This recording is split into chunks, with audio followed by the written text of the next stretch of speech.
Hoje a gente vai mergulhar fundo num documento bem curioso, o Manual Estratégico de uma organização chamada O Círculo Soberano. Esse material basicamente expõe toda a arquitetura do sistema deles. Então vamos lá, vamos entender isso. E logo de cara, o manual já chega com essa frase de impacto. Ele não se apresenta como um curso qualquer, mas como uma estrutura transformadora. Isso já dá o tom da coisa, sabe? Um tom bem filosófico para a missão da organização. Para a gente entender como essa engrenagem toda funciona, primeiro a gente precisa olhar para a filosofia central deles. Essa primeira parte é toda sobre a identidade, as crenças que servem de alicerce para todo o resto. O conceito-chave aqui é soberania. E o interessante é como eles definem isso. Não como um direito, mas como uma responsabilidade assumida. A ideia principal é que, antes de querer crescer por fora, é preciso ter domínio por dentro. E essa filosofia toda tem uma ordem bem específica. O manual até cita Gênesis para ilustrar o ponto principal deles. Primeiro vem a identidade, a imagem, e só depois vem o governo, o domínio.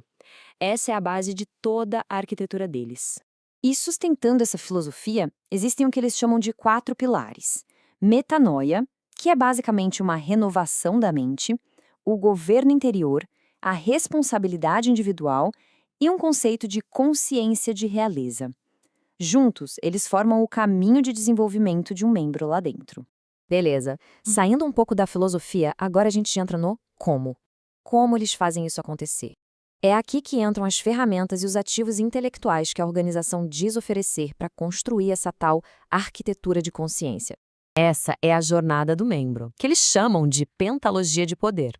Começa com um diagnóstico bem profundo, o tal HMI.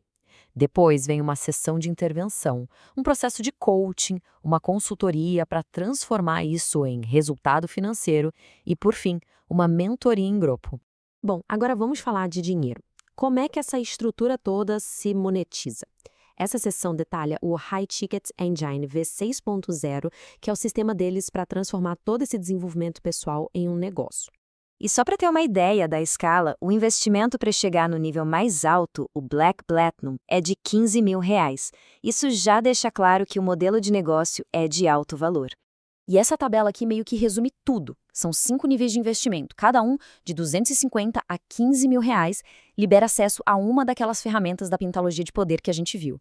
E os nomes são bem pomposos, né? Espelho do monarca, método do arquiteto da mente. Mas olha que interessante, pagar não é o único jeito de subir. Existe o que eles chamam de caminho do conquistador. Os membros podem subir de nível batendo metas de convites diretos e de volume de dinheiro na rede, e tudo isso com prazos bem definidos. E como o pessoal ganha dinheiro? O manual explica um sistema de comissão em vários níveis. Basicamente, as comissões das novas adesões são divididas em até 4 níveis da rede, e a porcentagem vai diminuindo conforme a profundidade. Olha só esse gráfico. É uma simulação de pagamento do tal pool de elite, que é uma participação nos lucros. A diferença é gritante.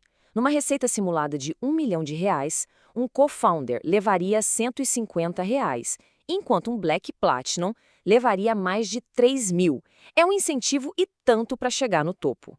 Mas nem tudo é só sobre dinheiro. A próxima parte do manual fala das regras do jogo, dos protocolos que regulam a vida e a atividade dos membros. Vamos ver o que se espera deles no dia a dia.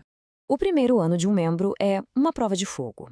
Essa linha do tempo mostra os pontos cruciais. Tem uma ativação obrigatória em 72 horas. Se ficar 3 meses parado, entra em dormência. E depois de um ano produtivo, a pessoa vira administrador.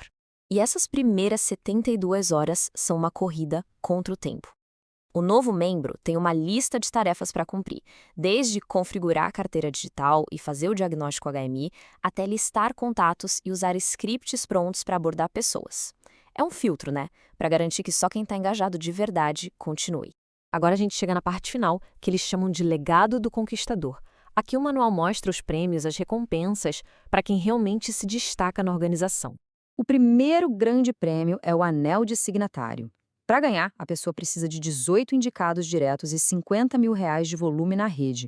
E o simbolismo dele, segundo o manual, é representar essa passagem de ser um simples participante para alguém que governa uma estrutura ativa.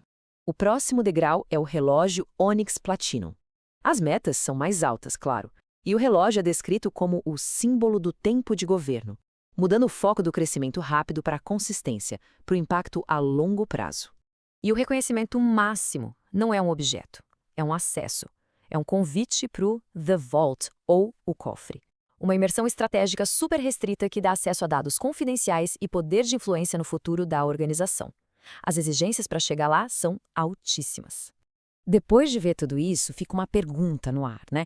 O Círculo Soberano é uma arquitetura desenhada para uma transformação pessoal profunda, como a filosofia dele sugere? Ou, no fundo, é um motor financeiro super complexo, só que embalado numa linguagem de soberania e realeza? A resposta, talvez, esteja em algum lugar no meio dos dois.